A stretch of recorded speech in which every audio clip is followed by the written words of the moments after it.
Para. Se você chegou nesse vídeo, quer investir no mercado imobiliário, quer entender sobre loteamento, parcelamento de solo, você acabou de encontrar o melhor podcast para esse assunto. Informações valiosíssimas que vai fazer você, empreendedor, virar a chavinha e virar o grande loteador. Olá, tudo bem? Seja bem-vindo. Aqui é o Contando Lotes. Pois bem, aqui a gente vai fazer um podcast específico para a área de loteamento e o setor imobiliário, trazendo informações valiosas para o empreendedor dessa área. Eu sou Francisco Bortoluzzi, contador, empresário e diretor do Lote Contábil. E aqui, o que nós vamos trazer? Trazer informações para você que já está empreendendo e muitas vezes vai iniciar um empreendimento, para a gente desmistificar, tirar certos bloqueios de alguns assuntos.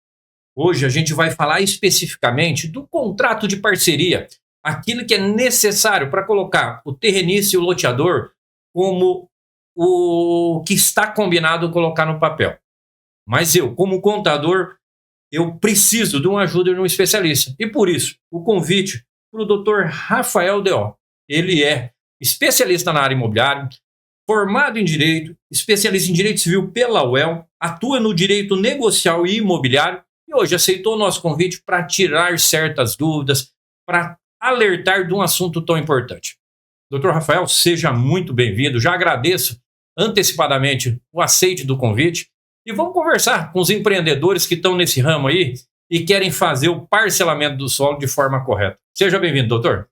Obrigado, Francisco. É um prazer até falar desse assunto que me agrada tanto, né? Me conquistou ao longo da minha carreira e assim, não posso dizer que eu me dedico exclusivamente a isso, mas hoje é aquilo que o meu escritório mais pratica dentro do direito, é atender o empresário do parcelamento do solo, né?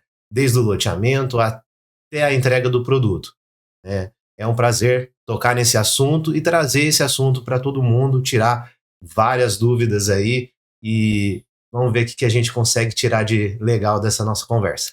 Vamos lá, sim. E a gente sabe que no nosso dia a dia, né, Rafael, a gente recebe dúvidas de loteadores, que são os empreendedores, aqueles que vão fazer a gleba virar lote. E temos também dúvida de terrenistas. Pessoal que tem a gleba e o cara fala, putz, eu vou entregar minha área para alguém, como que vai funcionar? E a gente sabe que o contrato de parceria que vai reger esses detalhes, vai colocar aquilo que é o combinado. Tudo que o cara propôs lá, o loteador propôs o terrenista, o contrato vai ter. Aí, o que eu queria ver contigo ali para a gente começar? O que o contrato de parceria tem que trazer? Quais são os itens mais utilizados nisso? O que é preponderante para começar? Vamos começar pelo básico. Francisco, a primeira coisa que a gente tem que analisar é o seguinte: nós estamos falando de duas pessoas totalmente diferentes, né? De um lado, nós temos ali o empreendedor, que geralmente já tem a sua experiência em algum ramo, né? Pode não ser o imobiliário, mas ele tem a expertise em empreender, em trazer o negócio e comercializar um produto. E do outro lado, nós temos um terrenista que muitas das vezes ele não pratica nenhuma outra atividade comercial. Às vezes a gente está falando ali de um produtor rural, às vezes estamos falando de famílias simples e numerosas, né? Então, a principal característica que eu trago para um contrato de permuta, de qualquer tipo de parceria, é transparência. Francisco, eu acho que o principal item de um contrato é iniciar ele com transparência, com clareza e que seja um bom negócio para as duas partes. Independente se eu sou contratado pelo terrenista ou pelo empresário, a minha função ali é traduzir para o papel o que realmente as partes combinaram. E que lá na frente ninguém tenha nenhuma surpresa. Ah, tá certo. E assim, a gente tem que pensar assim de forma. Tanto o terrenista, a gente fala a palavra terrenista, que é o dono da gleba, o dono da área, cada região que as pessoas estão aqui acompanhando nosso podcast, vai ter uma denominação. Às vezes é o dono da fazenda, o dono da área, o dono da gleba. E o empreendedor que a gente fala, claro, é o loteador, aquele cara que tem o know-how daquilo, que vai organizar, vai ser o maestro de todo o loteamento. E essa parceria tem que existir. Porque, querendo ou não querendo, eles vão ser sócios. De fato, na verdade. A parceria é a sociedade. E aí a gente sabe, né? A gente aqui, dentro do escritório de contabilidade, quando a gente vai constituir uma empresa, abrir uma empresa, a gente tem um contrato social. quais são as grandes diferenças que a gente tem de um contrato social para um contrato de parceria no setor ali de loteamento, de parcelamento de solo? Francisco, o que o contrato de parceria ele vai trazer? Geralmente, o empreendedor ele busca um terreno para iniciar o seu empreendimento no setor imobiliário. Essa busca ela pode acontecer, né, trazer esse terreno para dentro do empreendimento, ele pode acontecer de várias formas. Ele pode acontecer através de uma permuta, ele pode acontecer através de uma parceria financeira, né, que nós chamamos também de permuta financeira, ou ele pode simplesmente uma compra e venda, né? Então, dentro desses parâmetros, né, o comercial, né, a parte comercial do empreendimento já definiu como vai ser a aquisição, como esse terreno vai fazer parte do empreendimento. Se é por permuta, compra ou permuta financeira. A partir daí, nós temos que traduzir isso para o papel de forma que reflita a negociação. Ou seja, as pessoas podem se vincular através de um contrato social, né? Eles podem fazer parte de uma empresa mercantil, ou eles podem simplesmente ser parceiros contratualmente falando, né? E não necessariamente figurarem numa mesma empresa. Imaginemos, por exemplo, a permuta financeira. É uma promessa de venda com participação no lucro. Essa promessa pode não ser traduzida dentro de um contrato social. Então, por isso a importância do contrato de parceria. É ele que vai traduzir toda essa negociação e a forma que vai ser paga esse lucro, esse resultado. Um compromisso de compra e venda, ele também vai se traduzir dessa forma. É feita ali um contrato entre as partes que projetam no futuro como essa compra e venda vai se dar. Às vezes, ela vai ser por entrega de parte do loteamento, né? Ou seja, parte dos lotes, ou um pagamento futuro. Tudo isso a gente vai moldar dentro do contrato. Às vezes, esse contrato é replicado dentro da escritura várias partes do contrato. Às vezes, é replicado também as partes do contrato de parceria dentro do contrato social. Então, muitas coisas aqui eu vou te falar assim, depende do quê? Da proposta comercial que o empreendedor vai fazer. Mas uma coisa é sempre certo, se não tiver no papel, é difícil da gente cobrar ele depois. Então, temos que sempre traduzir e colocar isso nas claras. Não, e é bacana assim, porque a gente tem que pensar, o contrato social é um documento extremamente necessário até para dar princípio, se a sociedade for virar uma empresa, e o registro dela na junta comercial, consequentemente, CNPJ, etc. e tal. E ele não precisa trazer todas as particularidades no contrato social, porque se o contrato de parceria já está bem feito, ele não pode colidir, mas ele não precisa trazer, porque muitas situações são particulares das partes. E o contrato social é público, né, doutor? Ele vai ficar lá na junta, às vezes o concorrente, uma outra pessoa pode saber o que está negociado. E o contrato de parceria já fica uma ferramenta particular, uma ferramenta restrita à própria sociedade, né? Isso. Muitas das vezes, no nosso contrato de parceria, nós temos a cláusula, né, de confidencialidade. Muito do que é colocado ali, às vezes é know-how do empreendedor que não quer passar para frente. Olha essa dica ali. Agora a gente pensa o seguinte, não pode ser um Ctrl-C, Ctrl-V, né? Eu não posso baixar ali no buscador do Google ali, contrato de parceria e achar que vai servir isso para mim, né? Pensando nisso, pensando que vai ter cláusulas específicas, o que são cláusulas essenciais? Essa não pode faltar de forma alguma num contrato ali de parceria. Cita uma ou dois casos, por exemplo, doutor. Francisco, a principal delas é a garantia. Isso eu vejo como um ponto principal. Uma promessa de compra e venda, que vai ser pago o terrenista em dinheiro, muitas das vezes o empreendedor precisa daquela matrícula limpa, nós dizemos, sem ônus, para poder buscar recurso, para poder que o comprador, né, o cliente final que vai comprar um lote final possa financiar. Então aquele empreendimento ele não pode ter nenhum ônus em cima daquele imóvel. E aí o terrenista ele vai se garantir como? Numa garantia externa, né? Então, a principal cláusula dentro de um contrato de parceria, a garantia. Essa para mim é fundamental. Perfeito. Certo? Não, e a gente sabe que é real, ele acaba dando segurança para as duas partes. E garantia para um, garantia para o outro, que na verdade, é que nem a gente falou, é sócios. E forma de garantia, você, né? A forma de garantia são inúmeras. Nós temos alienação, nós temos a promessa o próprio registro da promessa de permuta, né? Nós temos a alienação fiduciária, nós temos a garantia externa, nós temos a confissão de dívida. Então, assim, são inúmeros materiais que nós temos para trabalhar, dependendo do caso. Isso aí a gente vai ser definido conforme o perfil do loteador e do terrenista, conforme a característica, o que ele tem de histórico, o que ele tem de intenção. É isso? Isso. Um dos objetivos principais do contrato é fazer uma análise prévia dos dois participantes, né? Nós chamamos da due diligence, que é analisar todo o histórico do terrenista, matrícula, proprietários anteriores, e também se aquele imóvel em específico é apto para receber um empreendimento imobiliário. E sabe de uma coisa, Francisco? Nem toda compra saudável ela pode ser uma compra saudável para um empreendimento. Você sabia disso? Porque se eu estou comprando um imóvel seu e você tem todas as suas certidões certinhas, eu vou tirar suas certidões e vou adquirir seu imóvel. Na pior das hipóteses, eu sou um terceiro de boa-fé, eu vou ter minha propriedade garantida lá na frente. Eu vou conseguir defender ela. Mas para o empreendimento imobiliário, por exemplo, nós temos que tirar certidões vintenárias. Então, não é só o último proprietário.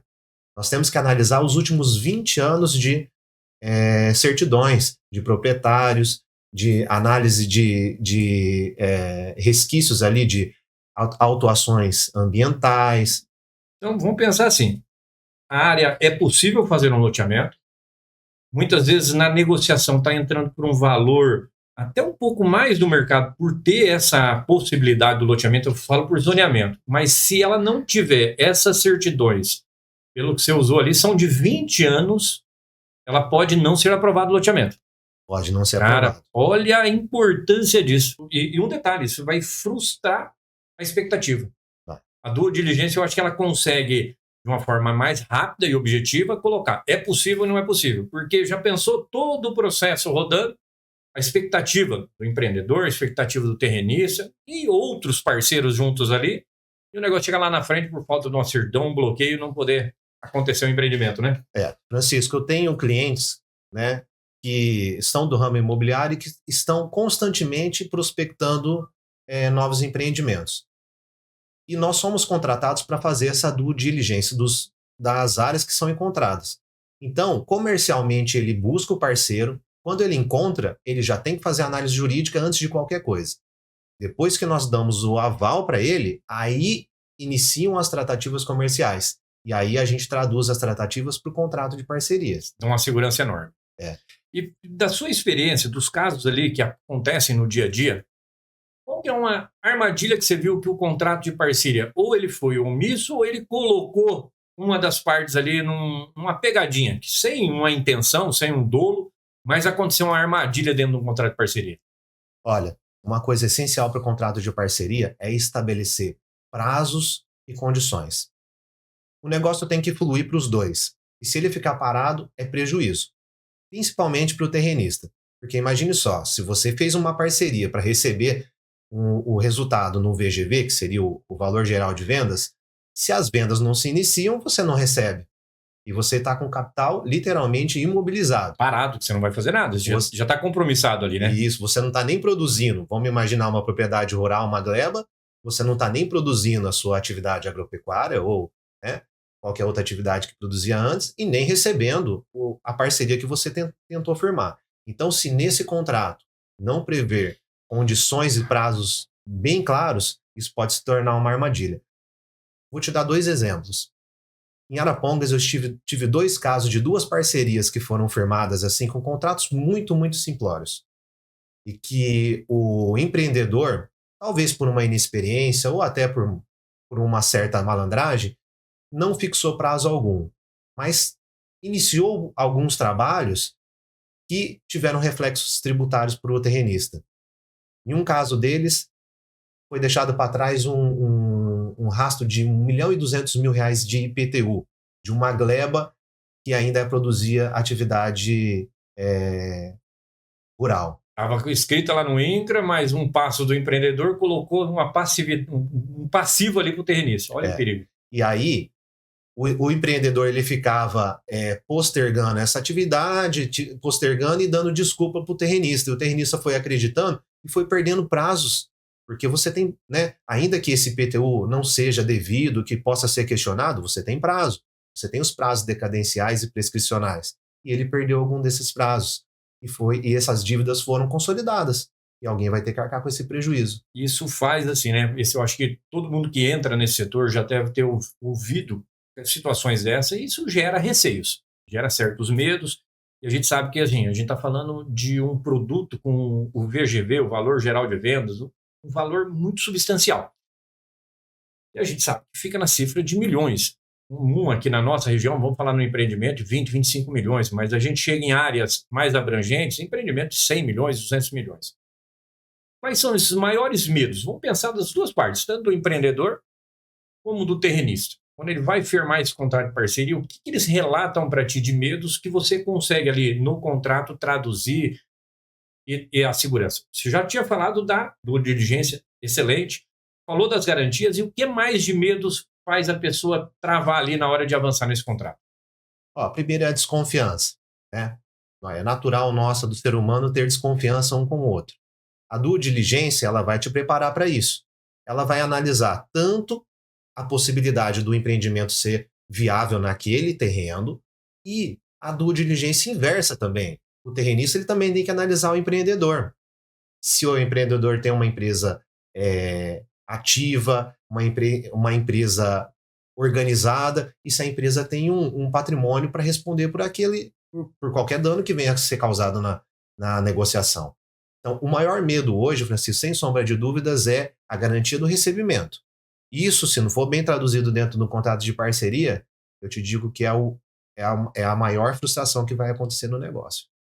Que às vezes a pessoa já pensa no caixa, já pensa no recebimento, e aquilo, se não tiver bem delimitado e como que vai ser feito, a frustração, não só de expectativa, mas agora a gente já fala da frustração financeira, né? O meu papel é ser um pouco pessimista, tá? Quando eu vou fazer um contrato de parceria. Mas eu vou falando do pessimismo, você pode intervir nisso, inclusive, você vai indicar situações que para proteger as duas partes? Tem essa intervenção? Eu falo pessimista, sim. Eu tenho que olhar, se tudo der errado, o que vai acontecer com as partes. Se essa própria gleba vai ser a garantia do empreendimento, se vai ter uma garantia externa, se da parte do terrenista houver um falecimento, houver uma insolvência, né? De repente esse terreno também está dentro de uma hold, tem uma falência. Faz parte do meu trabalho analisar as piores hipóteses do negócio e traçar soluções lá dentro. Se isso não for feito, aí sim é uma grande armadilha. A gente está falando em empreendimento imobiliário e todos que estão nos acompanhando sabem que o empreendimento ele é uma curva de longo prazo. Uma aprovação, a gente sabe que vai trabalhar ali 24 meses, 36 meses, conforme for e conforme for os órgãos liberando.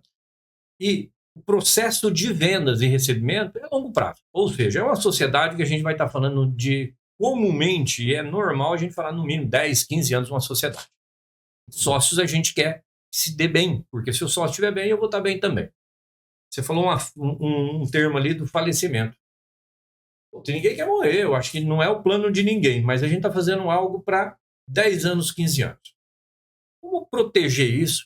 O que é essencial para ter nesse contrato de parceria para uma situação dessa? Vamos pensar tanto o empreendedor como o terrenista, porque a empresa não pode parar. O empreendimento está acontecendo ou na execução, na venda, no recebimento. O que é a sua visão? Como você consegue trazer a pessoa para uma segurança nisso?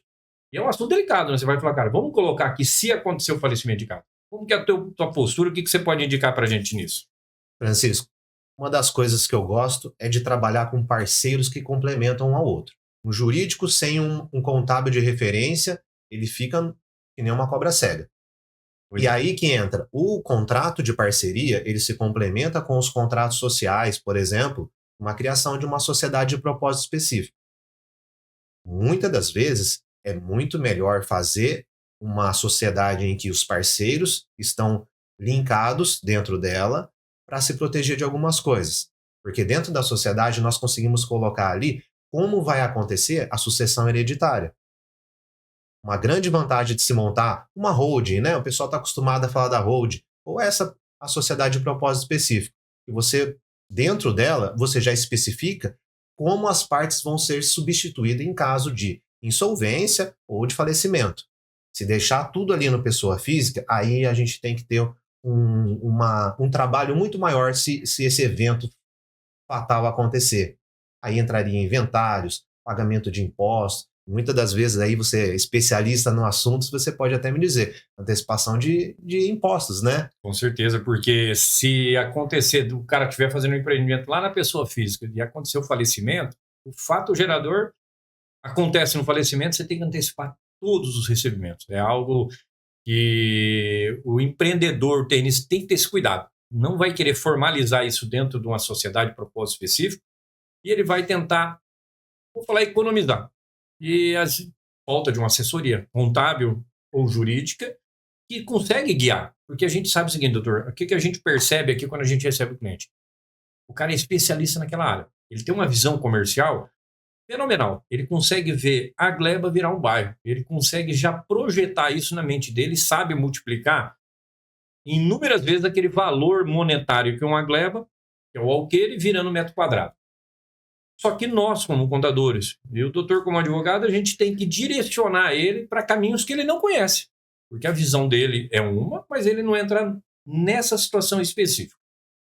Você falou ali que o link de contador e advogado, com certeza, facilita muito o trabalho do empreendedor, do produto final, e, consequentemente, nosso trabalho como contadores, quando eu tenho um jurídico que entenda e especialista da área. Por quê? A gente sabe que a especialidade, o âmbito jurídico é amplo demais. Vamos pensar ali em medicina. O meu cardiologista não examina meu olho, porque o cara é especialista naquilo. Eu não quero que ele faça isso. Eu sei que ele vai dar opiniões e não a indicação correta. Eu acho que o jurídico tem que ser da mesma forma. Muitas vezes o empresário tem dentro dos negócios dele outras empresas, tem um bom jurídico lá, o trabalhista, tem um bom jurídico lá que atende ele nas demandas normais, só que o fato de ser um especialista na área imobiliária. Eu vou falar por nós, a gente sabe que há uma diferença muito grande da contabilidade comercial para a contabilidade do ramo imobiliário. São especificações, tem os CPCs, que são regras tributárias, regras contábeis específicas, é uma diferença muito grande. O que a gente pode falar para o empresário, para o empreendedor, para o terrenista ali, a hora dele escolher um advogado que é um grande parceiro amigo dele, mas não é o especialista? Qual o risco que ele tem nisso aí? Francisco, nada impede do empresário ter o advogado dele de confiança trabalhando em conjunto. Mas eu acho que no nosso ramo, tanto no jurídico quanto no contábil, nós teríamos que fazer ali, aproveitando o gancho que você deu do médico, se você consulta um médico clínico geral e ele identifica que você está com um problema no coração, ele rapidamente te indica para um especialista. Eu acho que o jurídico e o contador de confiança do empresário tem que fazer da mesma forma. Olha, você está entrando num ramo que não é a minha especialidade. Vamos trazer para dentro desse negócio novo ou não um especialista? Vamos trabalhar em conjunto. Contador de confiança, o jurídico de confiança com o jurídico e contador especializado. Olha, você sabe que a Receita Federal, o fisco, ele não dá bobeira. E cada vez que ele coloca uma multa, por atraso de uma declaração, por um imposto que foi planejado errado, o prejuízo é enorme, né? E aí eu vou ter um indicador que 99,8% das notificações emitidas pela Receita Federal, ela tem êxito. Ou seja, a Receita tem razão. Por quê? Ela investiga primeiro, ela tem um material muito sólido para notificar. E aí não tem muito o que fazer depois. Ou seja, se bem preparado, através de um documento muito bem consolidado, algo muito claro, e contabilizar de forma correta, a segurança para o empresário, claro que é muito maior. E eu gostei, porque a gente pensa assim, não adianta eu tentar economizar, ou melhor, cortar caminhos. Rafael, eu falei uma vez num evento que a gente participou do setor imobiliário, assim, o cara vai comprar um carro de 200 mil, ele faz a vistoria, ele manda naquelas empresas de perícia, ele olha no mecânico de confiança para um negócio de 200 mil. E ele gasta tempo e dinheiro. Agora, um VGV de 50 milhões, ele quer economizar algo pequeno, algo que vai atrair situações melhores para ele, né, doutor? E eu vou falar um negócio, que quando a gente fala economizar, parece que o valor é caro, mas vou discutir um caso que a gente teve no escritório, inclusive em conjunto com o doutor aqui, um cliente que a gente mapeou uma forma para ele, que desde a concepção, contrato de parceria, a constituição dos contratos de compra e venda, na hora de registro do loteamento, a gente montou a estratégia para economizar no mínimo 6%, de 5% a 6% da base de cálculo do tributo. O pessoal que está ali acompanhando, faz uma continha, 50 milhões, 5%. E desse resultado, faça a conta de 6,7. Você vai ter um resultado final de economia numa estratégia legal, dentro da legislação, onde um contábil especialista e um jurídico bem estruturado consegue fazer para o seu empreendimento. Né, doutor? Francisco, eu digo, né? Essa expertise, ela às vezes, muitas das vezes, acho que falo com bastante propriedade, ela não onera o empreendedor. Na verdade, ela traz muita economia. Eu garanto para você, você sabe disso, a gente traduz isso em número, você é especialista em números, a expertise que nós temos em lidar com as situações e os moldes, o arcabouço jurídico que nós montamos, traz uma economia que paga o meu e o seu serviço e ainda com sobra, não é isso mesmo? Vamos falar ali uma expressão bem popular, o enxoval jurídico, o enxoval contábil, que é toda a documentação, ele vai prever isso aí. Desde a amarração do contrato de parceria, desde do termo de confidencialidade que vai estar junto no contrato, desde a constituição do contrato ali de compra e venda, que é um assunto que a gente pode entrar futuramente aqui no Contando Lotes, que é essencial. Isso vai deixar de forma estruturada para ser executado. Eu duvido que qualquer casa é feita colocando tijolo sem ter uma boa fundação.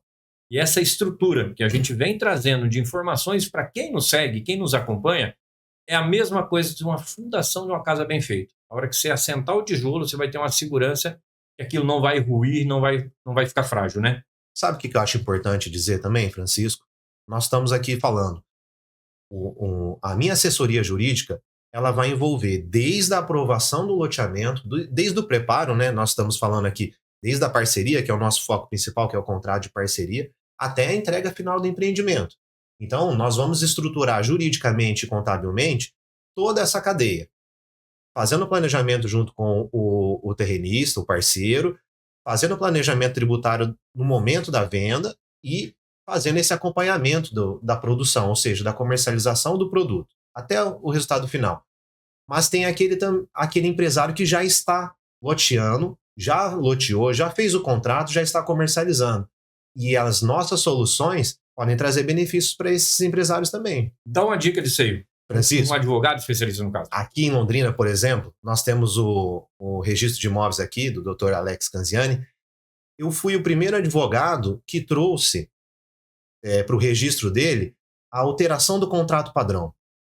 Pegamos loteamentos aqui de 20 anos, loteamentos enormes, de 1.000, 1.500 lotes, que já estavam registrados há 20 anos e comercializando.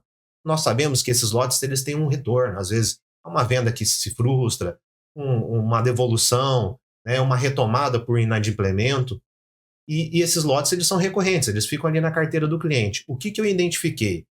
Que o contrato padrão, aquele que é formalizado entre o empreendedor e o cliente, ele era muito falho, ele não ajudava na contabilidade e ele estava perdendo muito dinheiro pagando tributos sem necessitar. Eu identifiquei isso, fiz uma alteração do contrato padrão, trouxe para registro, porque a lei exige que esse contrato seja registrado, e nós conseguimos fazer uma economia de pelo menos 3% de impostos em cima dessa alteração de contrato.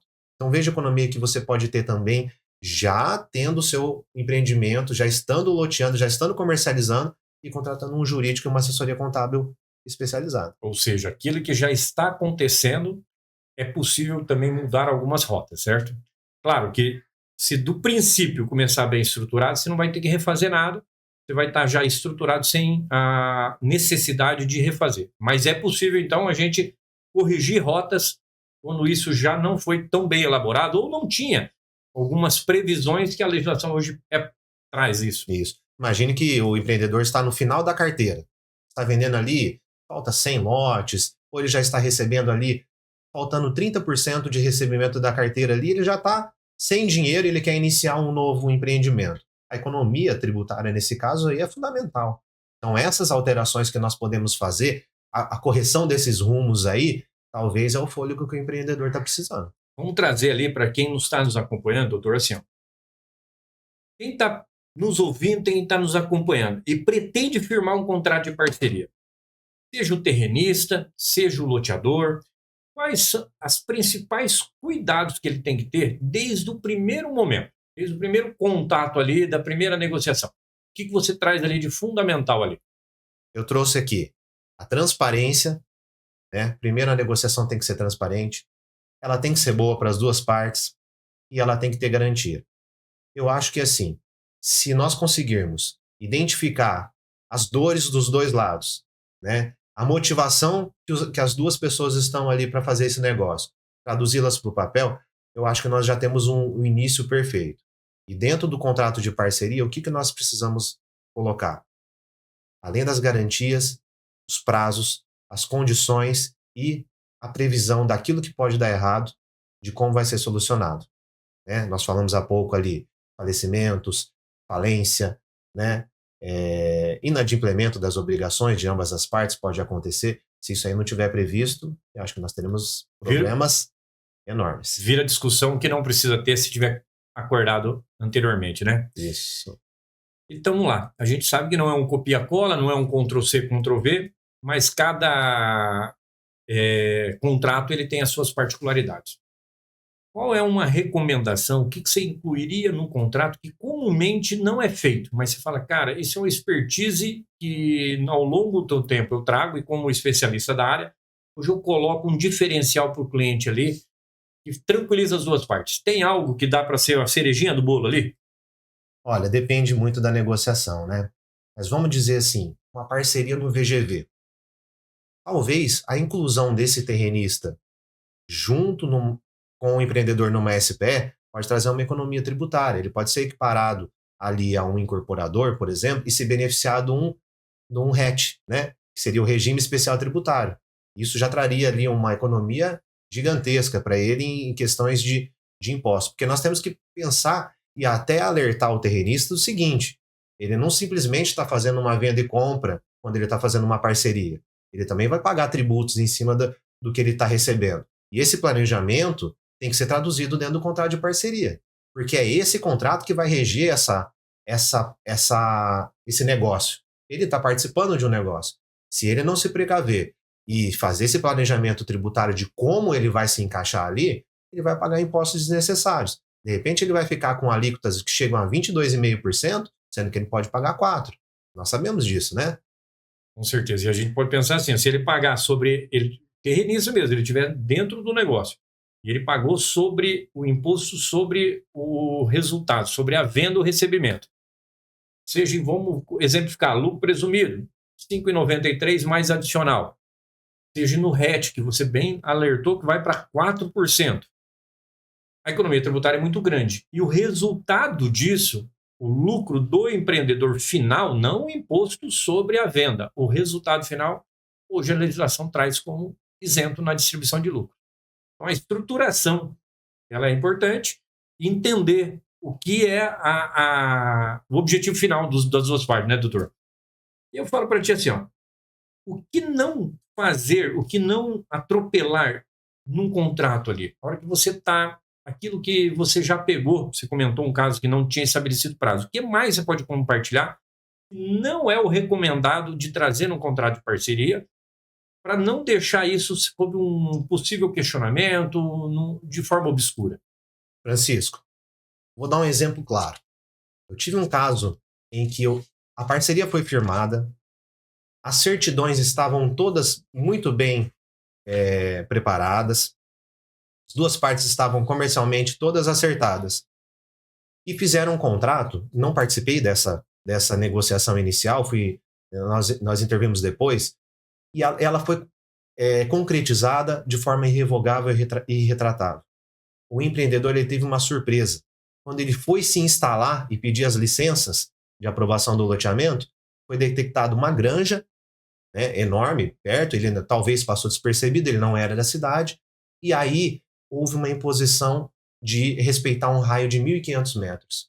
Ele perdeu ali 40% da gleba que ele estava fazendo a parceria. Só que o terrenista já tinha feito um contrato com ele irrevogável e retratável.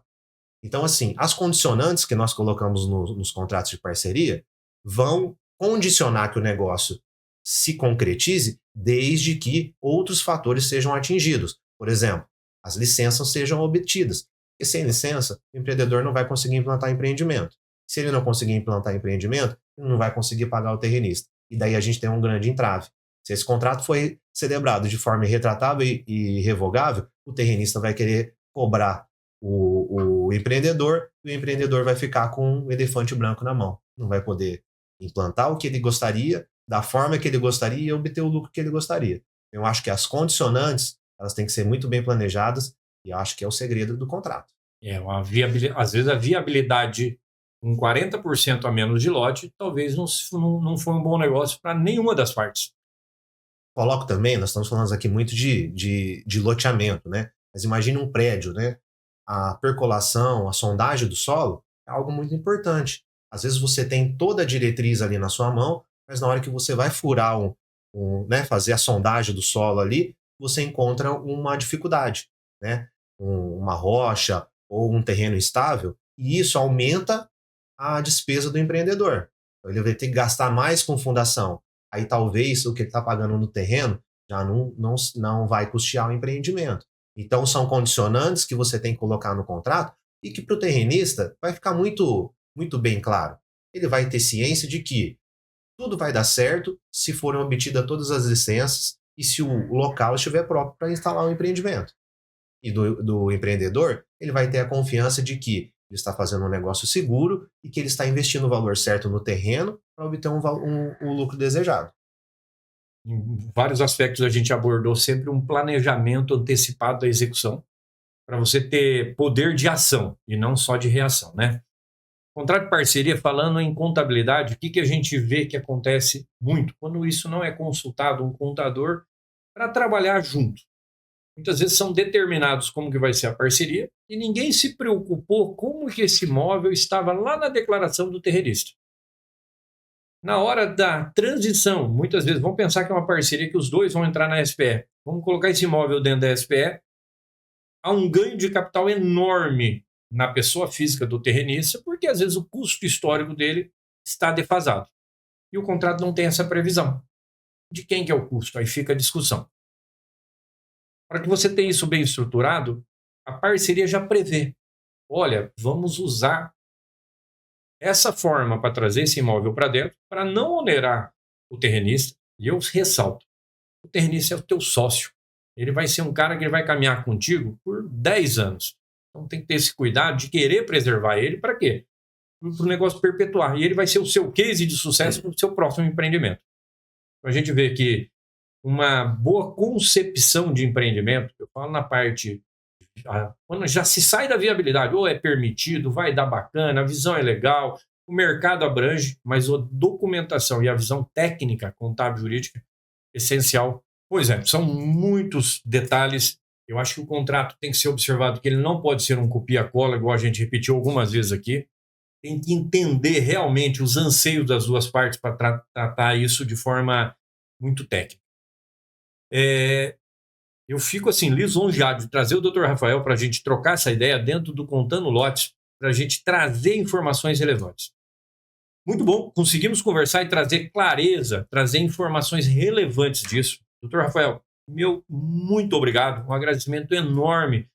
Lote Contábil, uma empresa do grupo Eurocontábil, que traz ali informações para quem está empreendendo no loteamento. Vou deixar a palavra para você para uma mensagem final, as suas considerações. Saber que a gente sempre está à disposição e as parcerias vão acontecer sempre de forma muito fluente, né, doutor? Francisco, eu que agradeço. Você, ao Fábio, a Lote Contábil e a Eurocontábil por essa oportunidade. Eu acho que é muito, muito importante a gente trazer esses temas aqui. além de ser satisfatório para a gente que estuda e que vivencia isso, é muito importante para o empreendedor, para o terrenista, para o parceiro, escutar essas nossas dicas, saber das dores e dos prazeres do negócio, porque nós sabemos que há uma carência no mercado de conteúdo, né? Eu acho muito importante, isso aqui é uma educação que nós estamos fazendo aqui para o empreendedor. Se o empreendedor estiver vendo esse podcast, estiver escutando essa nossa entrevista aqui, eu tenho certeza que já é um empreendedor que está um passo à frente. Ele está buscando conhecimento. E se ele busca conhecimento, ele vai buscar assessoria especializada, ele vai buscar a contabilidade especializada. Por isso que eu acho muito válido, fico muito grato com o convite. Eu acho que nós temos muito a somar fazendo essas nossas parcerias com o cliente, entre nós, que somos prestadores de serviço, porque nós vamos conseguir entregar trabalhos cada vez melhor, nós vamos estar cada vez mais atualizados, um atualiza o outro com experiências, né? E o empresário também vai poder consumir disso, né? Nós temos experiência que nós trazemos de outros casos de sucesso que nós vamos aplicar ali, como nós também temos dores que nós trazemos de outros lugares e vamos mostrar para ele. Olha, esse ponto aqui é um ponto sensível, vamos tomar mais cuidado. Eu senti isso em determinado empreendimento e eu quero que você evite isso daí. Eu acho que, assim, a experiência e o cuidado é a melhor forma do empresário dar o primeiro passo ou até mesmo corrigir aquele passo errado que ele já deu no passado. Perfeito. Vamos lá. Você sempre é bem-vindo no Contando Lotes. Você que nos acompanhou esse episódio fantástico do podcast Contando Lotes, se inscreva no canal, ative o sininho para receber as notificações dos próximos temas. Vem muita coisa boa por aí.